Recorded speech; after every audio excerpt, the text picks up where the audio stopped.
Welcome back to another video. In today's video we're going to be looking at the Suzuki Swift Sport in the hybrid variant. This car starts at 25,550 euros. Our variant with the extra color is going to cost you around 26,470 euros. You do get a 1.4 liter 4-cylinder engine which is called the Booster Jet. It is also turbocharged. So Booster Jet, it must be fast. It only has 129 horsepower with a 6-speed manual gearbox and 235 Newton meters. It will get you from 0 to 100 claimed in 9.1 seconds. If we can get that, we'll check it out in a second. And we also have a top speed of 210 kilometers an hour.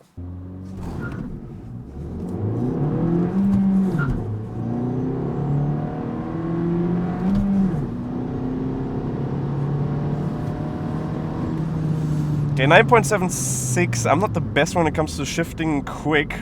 He did an 8.8, but this thing is really fun to actually drive, especially with the manual gearbox. Driving this and trying to shift it up, it's really nice, and you can definitely get it down below those 9.1 seconds. On paper, the car doesn't actually look that sporty, but when you take in consideration the dimension and also the weight of the car, it is actually fairly sporty and it's pretty agile. So you have a car that is 1.73 meters wide, which is really tiny, 3.89 meters long, 1.49 meters tall, and only weighing in at 1 ton and 95 kilos, which is really nothing. And that makes the car very sporty and agile. You gotta say, with the agility of this car, it really is amazing driving this car around the corners. Whoa. You can put it up to 6,500 is where the red line is, and you can just push this car, and I mean these roads are perfect right now, but the agility that this car gives you because of its lightweight and the corner capability of this car is just amazing. Just the way you can push it around here is just really fun. You can definitely feel that it doesn't have the initial punch right at the start. It does take up to around 2,000, that's when it starts to kick in, because that's when the turbocharger really kicks in. You can see then at these lower speeds it is really fun to drive this car. But with the extra electric engine that you have in here, which does help you a little bit getting up to that 2,000 RPMs, that's, like I said, where the turbocharger kicks in. But it makes it up to those 2,000 just to get a smooth experience when it comes to the acceleration, because that electric engine is going to help you a little bit in that aspect. And that electric motor is in the front as well, so you do have a full front wheel drive system in this car, which does allow you to go around these corners. Pretty cool, and as well it's just perfect. That electric motor is going to give you 14 horsepower and a total of 53 Newton meters, so not that bad, but also not that great. It's a 48-volt battery, so it's not the biggest. I'm surprised by how fun this car is to drive around these corners. It might only have 129 horsepower, but it does push you, and it just allows you to have a fairly agile experience around these corners, and it's just really fun to drive. The steering input's also very direct, which I really love. Not only does it drive fairly sporty, the design also looks fairly sporty. Compared to normal Swift, you can see there's a lot of different touches on here. For instance, we have a dual exhaust system, which we already took a look at. Doesn't sound that great. We also get these like fake carbon touches all around the car, which are very nice. And in general, a very nice design in the back with a little bit of a roof spoiler on there as well. Same can be said for the front, because you also again get all these carbon touches on here, which look pretty cool. And also the lip down on the bottom is also this fairly sporty looking lip with carbon touches. And the lights on here are also full LED apart from your blinkers, which are halogen, which I'm a little bit interested about. And then if we take a look on the side, we can also see that we do have a dual color on here, which is a 920 euros extra, but that really makes it look good, because in the interior you also get some black touches, which looks really nice. And also all the way down here, again, a very big side lip, which is all going to be in carbon, fake carbon. We also got a 17-inch alloy wheels on here, and we also have a braking distance of claimed around 33.4 I've seen in some tests, but let's see what we can get.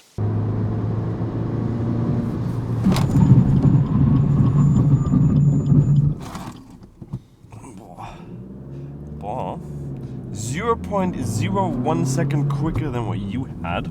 So let's quickly see what we got. We did definitely slide a lot, and we got 43 meters. I was 0.01 seconds quicker than you, but I was 1 meter slower than him, or longer distance than him. So 43 meters, we do have winter tires on here, and it's also, you can definitely feel that the temperature on the asphalt is just non-existent, so grip is really not there.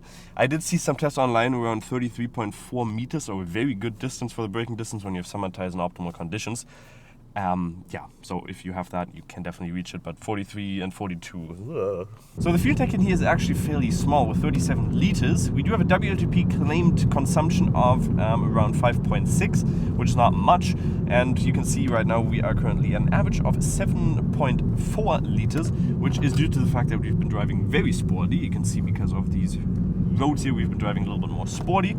And the other thing is that, well, yeah, we did 0 to 100 tests, brake tests, whatever. But if you are really driving this normally, you can definitely get it down to that fuel consumption, which is really nice. And even if you're driving sporty, 7.44 is sporty. We did 0 to 100 tests, brake tests, driving fast around here. That is really good consumption. I mean, it's a 4-cylinder, which is only a 1.4 liter and has little horsepower. But still, even if you're driving in town, you can get it down to around 6.26 liters, which is really good. And it's going to allow you to basically drive that car a fairly long distance. And you wouldn't expect maybe to have this good of consumption from this car. The thing that's also nice about the car is that it is very sporty, and that's one thing that they did do well, that everything in here is, well, it has a sporty aspect. But if you take a look at, for instance, the suspension, stuff like that, it's just not going to give you any comfort because the suspension is very hard.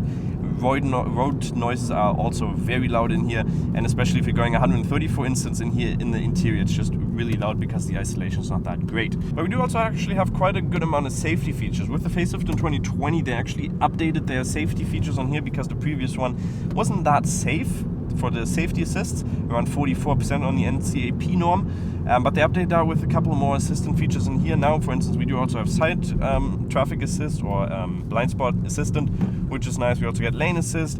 We get front collision warner, rear collision warner. We get a parking camera, which is okay, not the best quality.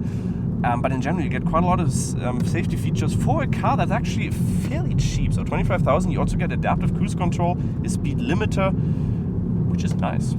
The interior also looks pretty cool because we do have that red and black touch on the outside, and you can definitely see that also contrasts with the interior because we have a lot of red touches. For instance, down here we have this red stitching, or not stitching, like this red panel. We have some more reds on the cockpit there, and also on the top, I don't know if you can see it, we have this LED display in there, which is also, or LED light, which is also in red, and this bar on here as well. Quality-wise, obviously not the greatest, a lot of hard plastic. And you can also see on the steering wheel, we do have like this piano black on here, which is not nice. Piano black on the center a little bit, but with those red touches again. Infotainment display is obviously quite old. I do like that we have analog displays in here, which is pretty cool.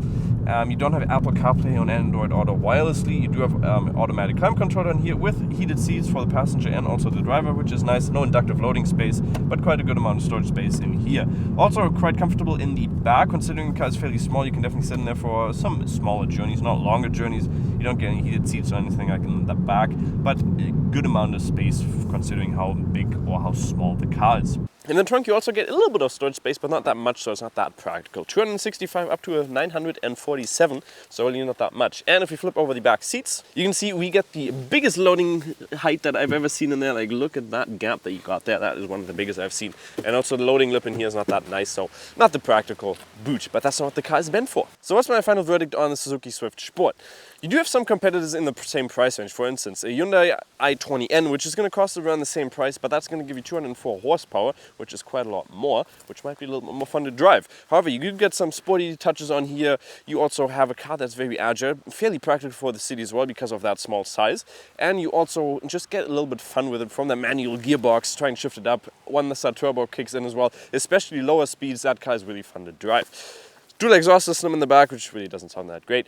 But in general, a pretty fun car to drive, and it's a fairly cheap one as well. You can get it used for around 18,000 euros, which is quite nice. So hopefully you guys enjoyed the video. We'll see you next time. Make sure to like and subscribe, and bye-bye. 3 meters and 89 long. Hast du den Wumm gehört? Wumm! Aber hast du am Anfang den Wumm gehört? Oh, Hellcat. Same for your loving and I fall asleep. Hey, baby.